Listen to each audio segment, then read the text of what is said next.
A horse, a silence and a miracle. The day an elderly man began to speak again is surprising. The rocking chair creaked with the same rhythm it had for the past 3 years. Back and forth, back and forth. Samuel Carter sat motionless, except for that gentle rocking motion, his weathered hands gripping the armrests, his pale blue eyes fixed on the horizon, where the Kentucky sun was beginning its slow descent. He hadn't spoken a single word since the day they lowered his son's casket into the red clay earth of Jessamine County. The doctors called it selective mutism brought on by profound grief. His daughter, Rebecca, who drove up from Lexington every weekend, called it heartbreak. The neighbors whispered about it at the feed and seed store, shaking their heads with that particular sadness reserved for watching a strong man crumble. Samuel didn't call it anything at all. He simply existed in his silence, day after day, rocking on that porch while the farm his grandfather had built slowly fell into disrepair around him.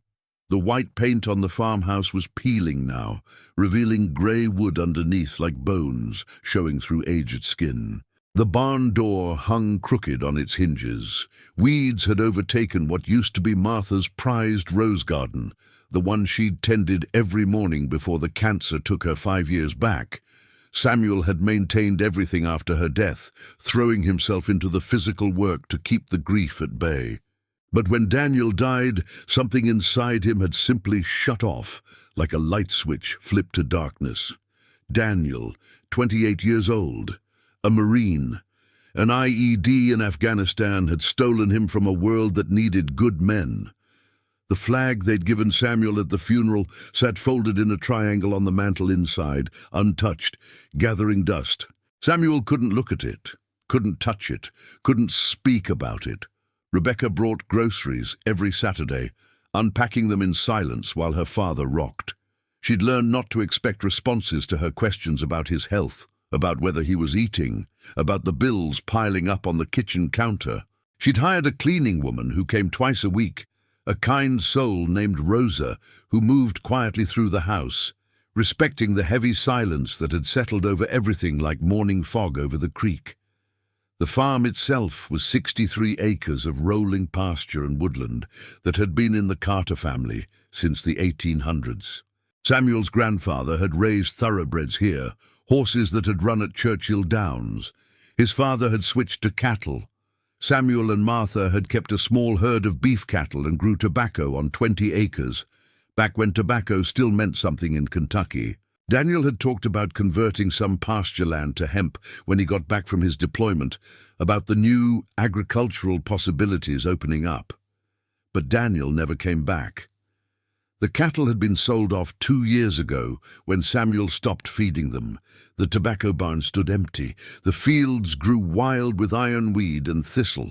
Rebecca had tried to convince her father to sell the place, to move into one of those assisted living facilities in town where he wouldn't be so alone. Samuel had looked at her with those empty blue eyes and simply shook his head. This was his land. These were his ghosts. He would stay. The sun was lower now, painting the sky in shades of amber and rose. Samuel's stomach rumbled, but he ignored it, the same way he ignored most physical sensations these days. Eating was something he did mechanically when Rebecca insisted, pushing food around his plate until she looked satisfied enough to stop hovering. He'd lost 30 pounds since Daniel's death. His clothes hung loose on his frame, his belt cinched tight to keep his pants up. A hawk circled overhead, riding the thermal currents, and Samuel watched it with the detached interest of someone observing life from a great distance. He'd been a talker once. Martha used to joke that he could strike up a conversation with a fence post. He'd served on the county school board, been a deacon at First Baptist, coached Little League baseball for 15 years. His voice had been a constant presence at community meetings, at church socials, at Friday night high school football games where he'd cheer until he was hoarse. That voice was gone now, buried as deep as his son. The screen door behind him opened with its familiar squeak. Rebecca emerged carrying 2 glasses of sweet tea, ice clinking. She was 42, looked 50 from the stress of the past few years. Her husband had left her 6 months after Daniel's death, unable to handle her grief on top of everything else. She had 2 teenagers who barely knew their grandfather anymore, who remembered him as the man who used to take them fishing and tell long, rambling stories about the old days. "Dad, I brought you some tea." She set the glass on the small table beside his chair. Samuel didn't acknowledge it, didn't look at her. Rebecca had learned not to take it personally, but it still hurt every single time. She pulled up the other rocking chair and sat beside him, sipping her own tea, watching the same sunset he watched. "I talked to Dr. Morrison today. He says there's a new therapist in Lexington who specializes in trauma. I was thinking maybe we could—" She stopped. What was the point? Samuel wouldn't go. He'd refused every suggestion, every intervention, every attempt to pull him back from wherever he'd gone inside himself. Rebecca blinked back tears and took another sip of tea, the sweetness coating her tongue with a taste that reminded her of childhood, of simpler times when this porch had been filled with laughter and the smell of her mother's fried chicken. They sat in silence as the sky deepened to purple.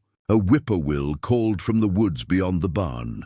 The evening breeze carried the scent of honeysuckle and fresh-cut grass from a neighbor's farm. Peaceful sounds, peaceful smells. A peaceful scene that masked the profound brokenness of the man in the rocking chair. Rebecca finished her tea and stood, placing a gentle hand on her father's shoulder. He didn't react to her touch, didn't turn his head. She squeezed gently, fighting the urge to shake him, to scream at him to come back to her, to be her father again instead of this hollow shell. "I'll see you next Saturday, Dad. Please eat something tonight. There's a casserole in the fridge." She went inside to gather her purse and keys. Through the screen door, she could see him still rocking, still staring. Rebecca wiped her eyes and headed to her car, gravel crunching under her tires as she drove away, leaving Samuel alone with his silence and his sunset and his unbearable weight of grief. The sky had gone dark when Samuel finally stopped rocking. He rose stiffly from the chair, his joints protesting, and turned toward the house. That's when he heard it, a sound that didn't belong. A soft nicker, low and questioning, coming from somewhere near the barn. Samuel froze on the top step, his hand gripping the porch rail. The sound came again, clearer this time, definitely a horse. But that was impossible. There hadn't been horses on this property in over a decade, not since he'd sold the last 2 mares to a breeder in Shelbyville. He stood there in the darkness, listening. His heart was beating faster than it had in months, maybe years. Something was moving in the shadows near the barn, something large. Samuel's eyes had adjusted to the darkness enough to make out a pale shape against the black outline of the building. A horse, white or grey, he couldn't tell which in the dim light. It stood about 30 feet away, its head raised, ears forward, looking directly at him. Samuel descended the porch steps slowly, his boots making soft sounds on the worn wood. The horse didn't move, didn't spook. It just watched him with what seemed like patient curiosity. As Samuel got closer, he could see it more clearly. A grey horse, nearly white, with a long flowing mane that caught what little light the stars provided. It was thin, too thin, its ribs showing through its coat. Burrs tangled in its tail, mud caked its legs. This was a horse in trouble. Samuel stopped about 10 feet away. The horse nickered again, softer this time, almost conversational. Its dark eyes reflected the porch light behind Samuel, giving them an otherworldly glow. There was something in those eyes, something that made Samuel's chest tighten in a way that had nothing to do with his usual grief. The horse took a step toward him, limping slightly on its right front leg. Samuel noticed then that it wore a halter, old and frayed, with a piece of lead rope still attached and hanging down like a broken leash.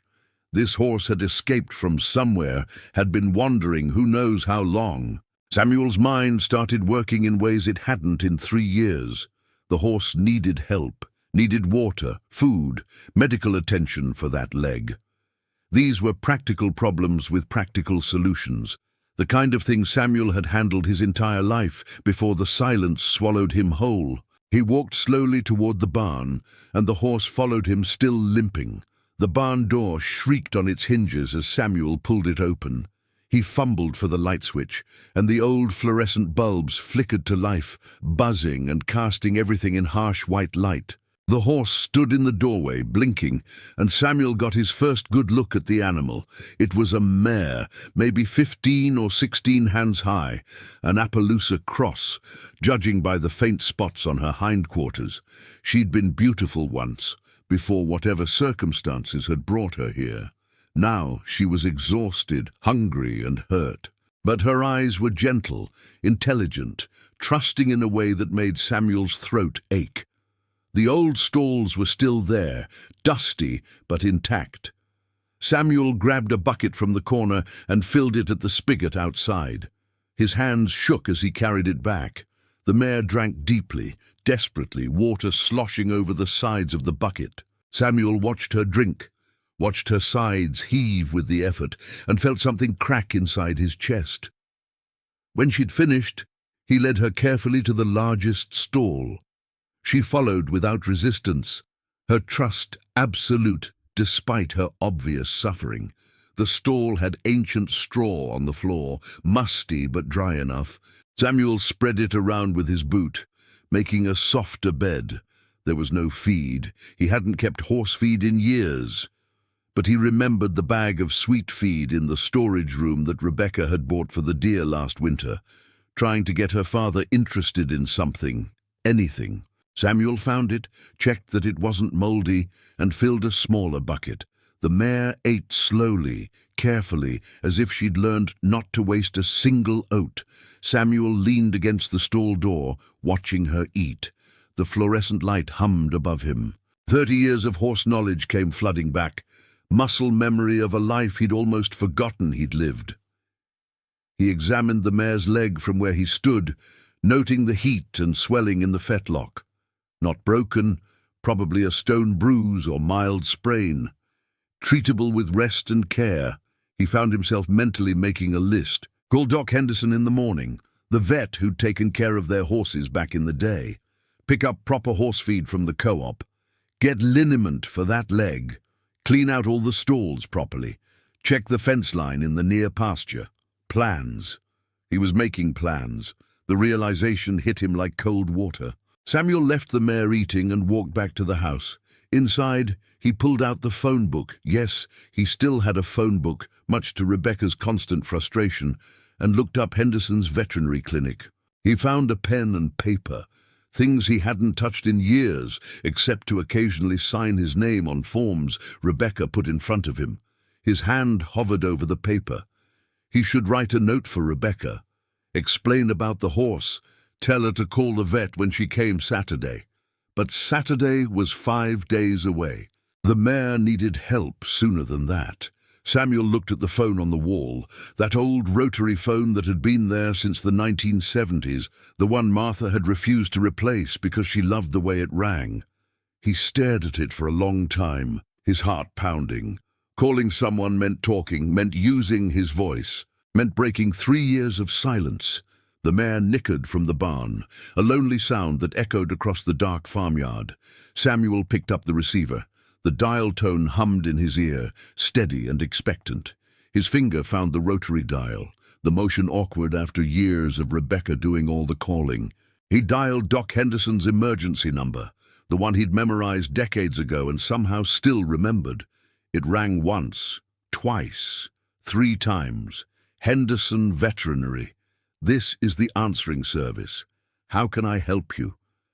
Samuel opened his mouth. Nothing came out.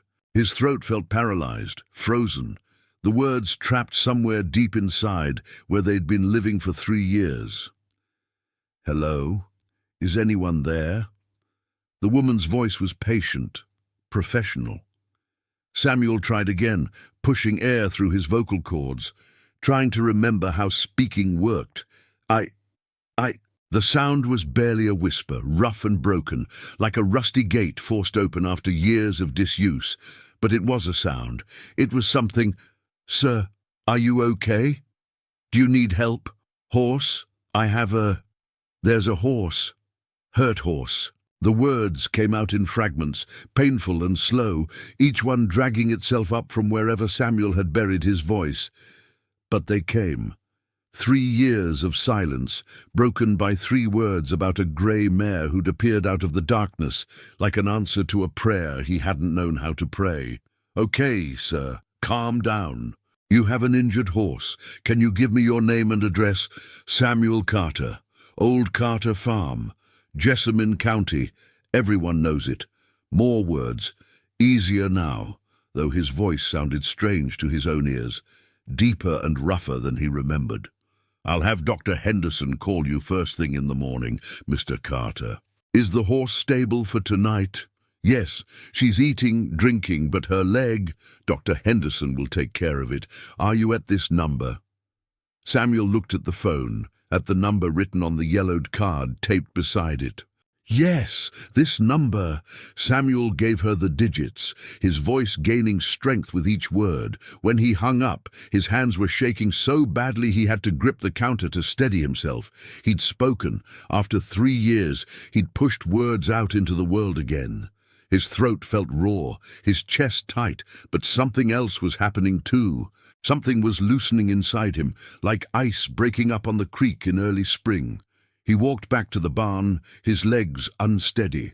The mare had finished eating and stood dozing in the stall, one hip cocked, her injured leg resting. She opened her eyes when Samuel approached, and the trust in them undid him completely. He sank down onto an overturned bucket outside the stall and cried for the first time since Daniel's funeral. The sobs came from somewhere deep, tearing through him with physical force. He cried for his son who'd never come home, for Martha and her roses, for the 3 years he'd wasted locked in silence, for this injured horse who'd wandered onto his property and somehow, impossibly, given him a reason to speak again. The mare watched him through the stall bars, patient and calm, as if she understood. When the crying finally stopped, Samuel felt emptied out but somehow cleaner, like a wound that had finally been drained. He wiped his face with his sleeve and stood up. The mare nickered softly, and he reached through the bars to touch her face. Her coat was soft under his rough hands, warm and real and alive. "What's your story, girl? Where'd you come from?" His voice was still rough but stronger now. Speaking to the horse felt easier than speaking to people, safer somehow. The mare leaned into his touch, and Samuel found himself talking more, telling her about the farm, about Martha's roses, about the thoroughbreds his grandfather used to raise. He stayed in the barn until after midnight, talking to the mare in fits and starts, relearning how to form sentences. Sometimes he'd fall into long silences, and she'd wait patiently until he was ready to speak again. Other times the words came in a rush. 3 years of backed-up thoughts and feelings, pouring out to this patient grey mare who listened without judgment. Finally, exhaustion overtook him. Samuel made sure the mare had enough water and feed for the night, checked her leg one more time, and walked back to the house. He climbed the stairs to his bedroom, something he'd barely done in months, preferring to sleep in Daniel's old room downstairs or sometimes just in his recliner. He lay in his bed, in the room he'd shared with Martha, and stared at the ceiling. His mind was racing, planning, coming alive after years of numbness. He needed to call Rebecca in the morning, tell her about the horse. She'd be shocked to hear his voice. That thought made him anxious, but he pushed through it. Rebecca deserved to hear her father's voice again. Sleep came easier than it had in years. Samuel woke before dawn, something else he hadn't done since the silence took him. The sky was just beginning to lighten, that deep blue before sunrise.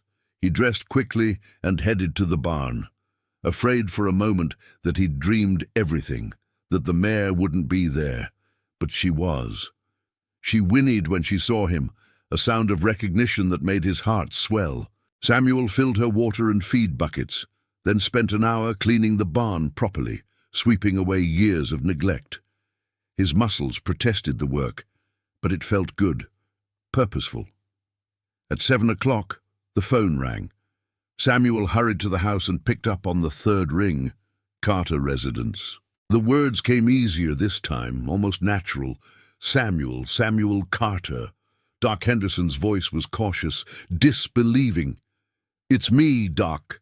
Son of a—" "Excuse my language, Samuel, but I heard it was you who called last night and I didn't believe it. How are you? Been better? Been worse too? Got a horse that needs looking at?" "So I heard. I can be there around 9 if that works. I'll be here." After he hung up, Samuel stood in the kitchen looking around as if seeing it for the first time. The place was a mess. Dishes piled in the sink, dust on every surface. Rosa did her best, but she couldn't keep up with 3 years of Samuel's decline. He started washing dishes, slowly at first, then with more purpose. The hot water felt good on his hands. The simple act of cleaning felt like reclaiming something he'd lost. At 8:30, he called Rebecca. She answered on the first ring, like she always did on weekend mornings, ready to drop everything if her father needed something. "Dad? Everything okay?" Her voice was tight with worry. He never called her, ever. Rebecca, just her name. But she gasped on the other end of the line. He heard something clatter, probably her phone hitting the counter. "Dad? Dad, is that you? Are you talking?" "It's me, honey. I'm talking." She started crying immediately. Those hard sobs he'd heard from her so many times over the past 3 years. This time, though, they were different. These were relief, joy, disbelief all mixed together. "Oh, Dad, oh my God, Dad, what happened? How? When?" "Last night. A horse showed up. Grey mare, injured. I had to call the vet." "A horse? I don't—" "Dad, I don't care about a horse. You're talking. You're actually talking. I know it's strange. Don't really understand it myself, but Doc Henderson's coming at 9 to look at her, and I thought you might want to be here. I'm leaving right now. Right now. Don't go anywhere. Not planning to." He hung up and looked out the kitchen window toward the barn. The sun was up now, golden light spilling across the pastures. The wildflowers in Martha's old garden caught the light. Purple ironweed and yellow coneflowers growing wild but beautiful in their own way. Doc Henderson arrived in his truck at exactly 9 o'clock. He was older now, his hair completely white, but he still moved with the efficient purpose of a man who'd spent 50 years treating animals. He stopped short when he saw Samuel standing in the barnyard. "I'll be damned. Rebecca called me yesterday, worried sick about you. Now here you are, standing up straight, looking me in the eye. What happened, Samuel?" "Can't explain it, Doc. Come see the horse." The mare was alert when they entered the barn, watching them with those intelligent dark eyes. Doc Henderson approached slowly, talking to her in the low, calm voice good vets use with frightened animals. He examined her thoroughly, running his hands down her legs, checking her teeth, listening to her heart. "She's been on her own for a while. At least a few weeks, maybe more. See these rub marks on her halter. She was tied up, probably broke free. The leg's a mild sprain, nothing serious. With rest and care, she'll be fine." "You planning on keeping her?" Samuel hadn't thought that far ahead. He looked at the mare, and she looked back at him, and the answer was obvious. "Yes, if nobody claims her, she stays. I'll check with the sheriff's office, see if anyone reported a missing horse matching her description. But Samuel, between you and me, somebody who lets a horse get in this condition doesn't deserve to have her back. I won't look too hard." Doc Henderson treated the mare's leg, showing Samuel how to wrap it and what liniment to use. He left antibiotics and detailed instructions, refusing payment when Samuel tried to press cash into his hand. "Consider it a welcome back to the world gift. Good to hear your voice again, Samuel. Really good." Rebecca's car came barreling up the driveway before Doc Henderson had even pulled away. She jumped out before the engine stopped, leaving the door hanging open, and ran to Samuel. She threw her arms around him. something she hadn't dared to do in months because he'd always stood so rigid, so untouchable. This time, Samuel hugged her back. She pulled away, tears streaming down her face, studying him like she was afraid he might disappear. "Dad, I can't believe it. I just can't believe it." "I know, honey. Come meet the horse." He led her to the barn, and Rebecca stopped in the doorway, taking in the clean space. The mare in the stall, her father standing there with purpose in his posture for the first time in 3 years. "She's beautiful. Where did she come from?" "Don't know. Just showed up last night. Doc says she's been on her own for a while." Rebecca reached through the stall bars to touch the mare's nose. The horse snuffled her hand gently, and Rebecca laughed, a sound of pure joy that Samuel hadn't heard from his daughter in far too long. "What are you going to call her?" Samuel hadn't thought about that either. He looked at the mare, at her grey coat that was nearly white, at the way the morning light made her almost glow. "Grace! Her name's Grace." Rebecca nodded, fresh tears spilling over. The name said everything that needed saying. They spent the rest of the morning in the barn, working together. Rebecca ran to the co-op and came back with proper horse feed, hay, supplements, grooming supplies. Samuel cleaned the other stalls, mended the broken fence rail, oiled the barn door hinges. They worked mostly in comfortable silence, but every so often Samuel would say something about the mare's leg, about needing to check the water trough in the far pasture, about maybe getting the fields bush-hogged, and Rebecca would stop what she was doing just to hear his voice. Around noon, they took a break on the porch. Rebecca had brought sandwiches from the deli in town, and they sat in the rocking chairs, eating turkey clubs and drinking sweet tea. Grace stood in the paddock Samuel had hastily repaired that morning, her head hanging over the fence, watching them. "Dad, I need to ask you something." Samuel nodded, chewing slowly. "What happened?" "I mean, I'm grateful, so grateful, but I need to understand. 3 years of silence, and then a horse shows up and suddenly you're talking again." Samuel set down his sandwich and looked out at the fields, at the farm that had seemed like a prison for so long. "I don't know if I can explain it right. When I saw Grace standing there, hurt and lost and needing help, something just broke open. I had to do something, had to take care of her. And to do that, I had to talk, had to call Doc, had to use my voice." He paused, trying to find the right words. After Daniel died, it felt like there was nothing left worth saying. Every word seemed pointless, hollow, so I just stopped. But Grace, she needed me. Not for words exactly, but for action, and action required words. Does that make sense? Rebecca wiped her eyes with her napkin. "Yeah, Dad, it makes perfect sense. I'm sorry, Rebecca, for these 3 years, for making you carry all this alone, for not being here for you when you were grieving too. Dad, don't. You're here now. That's what matters." They sat in silence for a while, but it was different now. Not the heavy, suffocating silence of grief, but the peaceful quiet of two people who didn't need to fill every moment with words. Grace whinnied from the paddock, and Samuel smiled. An actual smile. Rebecca saw it and smiled too, something loosening in her own chest. "You know what I think? Daniel sent her." Samuel looked at his daughter sharply, then back at Grace. He wasn't a particularly religious man, had struggled with faith ever since Martha died. But something about last night, about Grace appearing out of the darkness at exactly the moment when Samuel had been at his lowest point, felt like more than coincidence. Maybe he did. Over the next few weeks, Samuel continued to heal. Doc Henderson checked on Grace regularly and reported that no one had claimed her.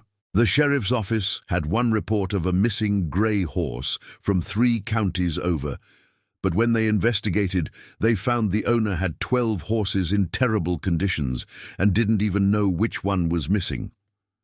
Doc Henderson quietly closed that case without informing them Grace had been found. Samuel worked with Grace every day, building her strength back, earning her trust, relearning horsemanship skills he'd thought were long buried. His own strength returned too. The weight came back, the color returned to his face, the light came back to his eyes. He and Rebecca talked every day now, real conversations about her life, her kids, her job at the hospital. She brought the grandchildren out on weekends, and Samuel took them to see Grace, teaching them how to brush her coat, how to offer treats with flat palms, how to move slowly and speak softly around horses. The farm started to come back to life. Samuel hired a local teenager to help with the heavy work, mowed the fields, replanted Martha's rose garden. He couldn't bring himself to grow tobacco again, but he converted several acres to pasture for Grace and started talking about maybe getting another horse to keep her company. On a Sunday evening in early autumn, 6 months after Grace had appeared, Samuel sat in his rocking chair on the porch. Rebecca and the kids had just left, the farmhouse still echoing with the sounds of their laughter. Grace grazed in the pasture, her coat gleaming white in the golden light, fully healed and healthy now. Samuel picked up his phone and did something he hadn't done in 3.5 years. He opened the photos and scrolled through pictures of Daniel, his son, in his dress blues. Daniel as a kid, missing his front teeth. Daniel and Samuel standing in front of the barn, both grinning, arms around each other's shoulders. Looking at the photos still hurt, probably always would, but now Samuel could look at them and remember the joy too, not just the loss. He could remember Daniel's laugh, his terrible jokes, the way he'd always called on Sunday evenings to check on his old man. "Miss you, son." Every day. Samuel said it out loud, to the evening air, to the farm, to Daniel wherever he was, and saying it felt right, felt like honoring his son's memory instead of being destroyed by it. Grace lifted her head from grazing and looked toward the porch, as if she'd heard him. She nickered softly, that same conversational sound she'd made that first night. Samuel raised his tea glass to her in a small salute. "Thank you, girl, for saving my life." The sun dipped below the horizon, painting the sky in brilliant shades of orange and pink. Samuel rocked gently in his chair, and for the first time in years, he felt something he'd thought was gone forever. He felt peace. Not the absence of pain, but the ability to carry it without being crushed by it. Grace came to the fence and hung her head over the rails, watching him with those dark, knowing eyes. Samuel got up and walked to her, running his hand along her neck, feeling the warmth of her, the steady beat of her heart under his palm. "You're a good horse, a miracle horse." Grace blew softly through her nostrils and leaned into his touch. In the fading light, man and horse stood together in comfortable silence, both of them rescued, both of them healing, both of them proof that sometimes grace arrives exactly when we need it most, even if we didn't know how to ask. The whippoorwill called from the woods. The first stars appeared in the darkening sky. And Samuel Carter, who had been silent for 3 years, spoke into the gathering night, his voice strong and clear and full of gratitude for second chances and grey horses and the persistent, stubborn way that life finds a way to bring us back from the edge of darkness. "Good night, Grace. See you in the morning," and he meant it. Tomorrow morning, and the morning after that, and all the mornings that would come, because he had a reason to wake up now. He had work to do, a horse to care for, a life to live. The grief would always be there, a permanent scar on his heart. But Grace had shown him that even broken things can heal, that even the silent can find their voice again, and that sometimes the smallest acts of caring for something outside ourselves can save us when nothing else can. He walked back to the house, leaving Grace to her evening grazing. Inside, he made himself a proper dinner, sat at the table instead of in front of the television, and planned out the next day's work. Before bed, he called Rebecca. Just wanted to say good night. "Honey, love you." 3 simple sentences, but they meant everything.